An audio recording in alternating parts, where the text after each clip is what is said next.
पता नहीं मेरे साथ ऐसा क्यों हो रहा है। थोड़ा सा काम करती हूँ तो थक जाती हूँ। हाथों पैरों में बेचैनी सी हो रही है। शरीर में जैसे कमजोरी आ चुकी है। रात भर नींद नहीं आती है। आ जाती है तो हाथों पैरों में एक बेचैनी सी और एक जलन सी रहती है। साथ में थोड़ा सा कुछ खा लेती हूँ तो डाइजेशन सिस्टम बिल्कुल भी सही नहीं हो रहा है। अब मुझे नहीं पता है ये मेरे साथ हो रहा है कि और किसी के साथ भी हो रहा है। डॉक्टर की बहुत सारी दवाइयाँ भी मैं खा चुकी हूँ, जिसकी वजह से मेरा वेट बढ़ चुका है। अब मैं क्या करूँ। तो दोस्तों, यही सवाल आपके दिमाग में भी आते हैं, क्योंकि मेरे दिमाग में ये अक्सर सवाल चलते रहते थे जब मेरी तबीयत ख़राब रहती थी। शादी के बाद एक लेडीज़ की लाइफ थोड़ी सी बदल जाती है, जिसकी वजह से उसके शरीर में बहुत सारे चेंजेस हो जाते हैं। छोटी मोटी बीमारियां घेर लेती है, जैसे थकान, कमजोरी, सुस्ती छाई रहना, हाथों पैरों में बेचैनी रहना, जलन रहना, डाइजेशन सिस्टम सही ना रहना। मैंने भी 5-6 साल तक काफ़ी दवाइयाँ खाई, कोर्स भी किए, जैसे इंजेक्शन वगैरह लगाए जाते हैं। बीपी भी बहुत ज़्यादा लो रहता था। ऐसा बोल सकते हो कि पूरा पूरा दिन उठा ही नहीं जाता था। अगर थोड़ा सा भी काम कर लेती तो पता नहीं क्यों हाथों पैरों में एक बेचैनी सी और कमज़ोरी सी महसूस देती, जिसका रिजल्ट निकलता बीपी लो होना। तो क्या है ये बीमारी, क्या है ये परेशानी। तो इस परेशानी को हम घर पर ही ठीक करेंगे। यकीन मानिए 3 साल से मैंने दवाइयाँ खानी छोड़ी हुई है, जब से मैंने ये सब कुछ अपनी लाइफ में शामिल किया है। बहुत ज़्यादा फ़ायदा पहुँचाया है। उम्मीद करूँगी आपको भी फ़ायदा मिले। तो दोस्तों, मैं हूं अनीता और स्वागत है आप सभी का आपके अपने चैनल यासिका कुकिंग सुकिंग में। आज मैं आपके लिए लेकर आई हूं एक हेल्दी रेसिपी, जो कि आपकी लाइफ बदल के रख देगी। तो चलिए शुरू करते हैं। तो रेसिपी को आगे बढ़ाने से पहले एक छोटा सा मेन्यू देख लेते हैं, जिन चीज़ों की हमें रेसिपी में ज़रूरत होगी। मैंने यहाँ पर ये मखाने ले लिए हैं, चीनी ले ली है। चीनी की जगह आप मिश्री का इस्तेमाल भी कर सकते हैं। घर का शुद्ध देसी घी ले लिया है। फिर यहाँ पर मैंने कुछ किशमिश, गोंद ले लिया है, बादाम ले लिए हैं और काजू ले लिए हैं। इस रेसिपी को बनाने के लिए कम से कम इतने सामान आपके पास होने ही चाहिए। एक पहचान बता देती हूँ आपको मैं। ये गोंद है और एक गोंद कतीरा होता है। ये गोंद है जिसका तासीर गर्म होता है। वैसे तो इसको सर्दियों में खाया जाता है, लेकिन आजकल के ज़माने में इसको रेगुलर ही खाया जाने लगा है, बट गर्मियों में इसका इस्तेमाल थोड़ा सा कम मात्रा में किया जाता है। चलिए थोड़े से हम मसाले भी देख लेते हैं, जो कि हमारे किचन में आसानी से मिल जाएंगे। जिसमें मैंने यहाँ पर ले लिया है अजवाइन, जीरा और सौंठ। अजवाइन, जीरा और सौंठ तीनों ही किचन मसाले हैं, जो कि हर इंडियन किचन में आसानी से मिल जाते हैं। ये तीनों अगर खाने में शामिल कर लिए जाए तो शरीर में अनेकों फ़ायदा पहुँचाते हैं, जैसे पेट की गैस, कब्ज़ को दूर करते हैं, मेटाबॉलिज्म को बढ़ाते हैं, साथ ही साथ हमारे शरीर के डाइजेशन सिस्टम को भी ये सही रखते हैं। तो जो मैंने यहाँ पर ये अजवाइन ली है और जीरा लिया है, ये मैंने खड़े लिए हैं, लेकिन जो यहाँ पर ये मैंने सौंठ ली है, इसको ड्राई जिंजर भी बोला जाता है, जो कि एक अदरक होता है। अदरक को सूखने के बाद इसका पाउडर बना लिया जाता है, जो कि बहुत ही ज़्यादा लाभदायक होता है। उसके बाद मैंने यहाँ पर ये ले लिया है सूखा नारियल। तो जो सूखा नारियल होता है हमारे लिए बहुत ज़्यादा फ़ायदेमंद होता है। इसको कसने के लिए मैंने यहाँ पर ये कद्दूकस ले लिया है। तो चलिए पहले हम इसको कस लेते हैं। तो इसको कसने के लिए आप जो सा कद्दूकस ले रहे हैं तो आपको देख लेना है, उसके दांते ना तो बहुत ज़्यादा मोटे होने चाहिए और ना ही बहुत ज़्यादा बारीक होने चाहिए, यानी कि जो मीडियम दांते होते हैं उस तरफ से हमें इस नारियल को कस लेना है। यहाँ पर ये सूखा नारियल कस के मैंने तैयार कर लिया है, देखिए इस तरीके का। तो चलिए अब हमने यहाँ पर गैस को ऑन कर दिया है और मैंने यहाँ पर ले ली है ये लोहे की कढ़ाई, क्योंकि रेसिपी को हम बिल्कुल हेल्दी वे में बना रहे हैं, तो इसलिए लोहे की कढ़ाई का इस्तेमाल करेंगे। आपके पास जो भी कढ़ाई है आप वो ले सकते हैं। यहाँ पर हमने डाल दिया है 1 चम्मच के जितना घर का शुद्ध देसी घी। हल्का सा गर्म हो जाने के बाद हम बादाम यहाँ पर डाल देते हैं। स्टार्टिंग में मैं यहाँ पर बादाम, काजू और किशमिश को भूनूंगी। तो काजू, बादाम, किशमिश को एक साथ खाने से हमारे शरीर में अनगिनत फ़ायदे होते हैं। इनमें calcium, protein, fibre, carbohydrate, copper, manganese जैसे कई पोषक तत्व पाए जाते हैं, जिससे दिमाग तेज होता है, शरीर में ऊर्जा बढ़ती है और खून की कमी भी दूर होती है। ये हीमोग्लोबिन की कमी को दूर करके एनीमिया से भी बचाता है। साथ ही साथ वजन कम करके पाचन तंत्र में भी सुधार करता है। तो इनको रेगुलर खाने से हमारे शरीर की हड्डियाँ बहुत मजबूत होती हैं। तो जब यहाँ पर किशमिश आपको इस तरीके से फूली फूली नज़र आने लगे और हल्का हल्का सा आपको यहाँ पर इनमें कलर भी नज़र आने लगे, यानी कि ये पिंक कलर के नज़र आने लगे, तो इनको हमें निकाल लेना है। तो अब ये जो घी बचा हुआ है, अगर आपकी कढ़ाई में भी ये घी बच रहा है तो आप यहाँ पर मखाने डाल दें, नहीं तो 1/2 चम्मच के जितना घी और डाल के ये मखाने यहाँ पर भून लें। मखानों की यदि बात की जाए तो मखाने को एक हाई फूड में गिना जाता है।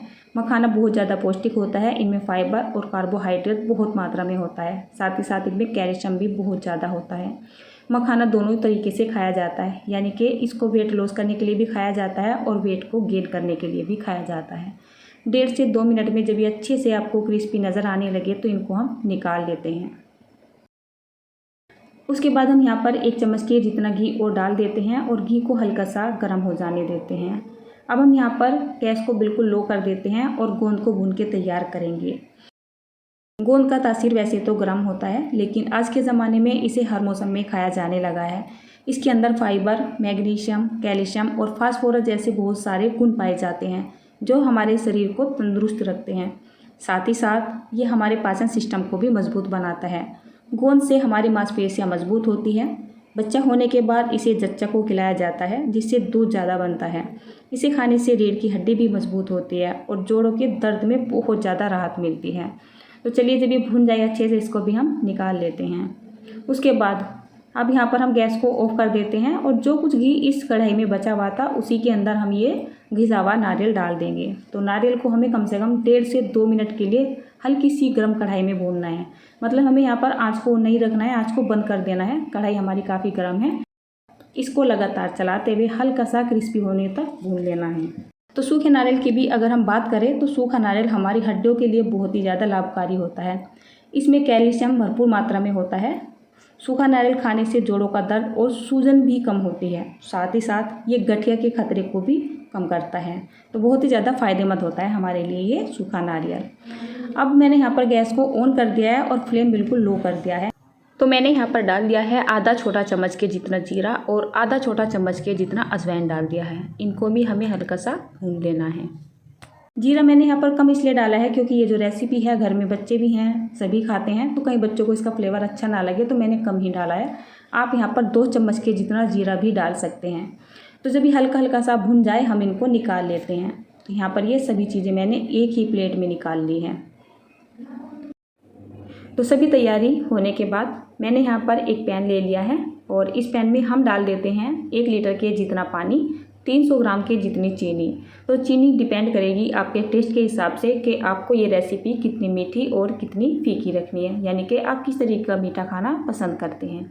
उसके बाद 1 छोटा चम्मच के जितना मैं यहाँ पर सौंठ डाल रही हूँ। सौंठ की मात्रा आप चाहे तो थोड़ी सी बढ़ा भी सकते हैं। मैंने यहाँ पर ये 1 छोटा चम्मच डाली है, आप 2 चम्मच के जितनी सौंठ भी डाल सकते हैं। उसके बाद आधा छोटा चम्मच मैं यहाँ पर डाल रही हूँ इलायची पाउडर। इलायची का फ्लेवर हर रेसिपी में यूनिक यानी कि ज़्यादा टेस्टी आता है, इसलिए मैंने यहाँ पर ये इलायची पाउडर डाला है। इस रेसिपी में इलायची पाउडर बिल्कुल ऑप्शनल है, अगर आप पसंद करते हैं डालना तो डालें या फिर स्किप भी कर सकते हैं। इसको हमें हल्का सा चलाते हुए कम से कम 1 उबाल आने तक पकाना है। यहाँ पर देखिए सभी सामान को मैंने फ्राई करके एक ही प्लेट में निकाल लिया था। अब हमें क्या करना है, जैसे काजू और बादाम है इसको हमें छोटे छोटे टुकड़ों में कट कर लेना है। अगर आप चाहें तो इसको मिक्सी में डाल के हल्का सा दरदरा भी कर सकते हैं या फिर साबुत भी डाल सकते हैं, बट मैं ना तो साबुत डालूंगी और ना ही इसको बहुत ज़्यादा बारीक करूँगी। बस मैंने काजू और बादाम के कुछ ही टुकड़े हल्के हल्के से कट कर लिए हैं। तो चलिए आ जाते हैं हम अपनी चाशनी के पास। तो यहाँ पर देखिए इसमें एक हल्का सा उबाल आना शुरू हो चुका है इस तरीके का। इसको पहले हम चला देते हैं और अगर आपको इसके ऊपर इस तरीके से झाग नज़र आए तो आप उतार सकते हैं। मैंने जितना हो सके इसके झाग उतार दिए थे। अब इसमें जब इस तरीके से उबाल आना शुरू हो जाएगा तो हम यहाँ पर ये सभी तैयार किया हुआ सामान डाल देंगे। अब रेसिपी में आपको एक बात का और ध्यान रखना है, अगर आपने यहाँ पर गोंद की मात्रा ज़्यादा डाल दी तो आपकी जो रेसिपी है वो बहुत ज़्यादा थिक हो जाएगी, यानी कि जैसा हलवा होता है जो कि आपको चम्मच से खानी होगी।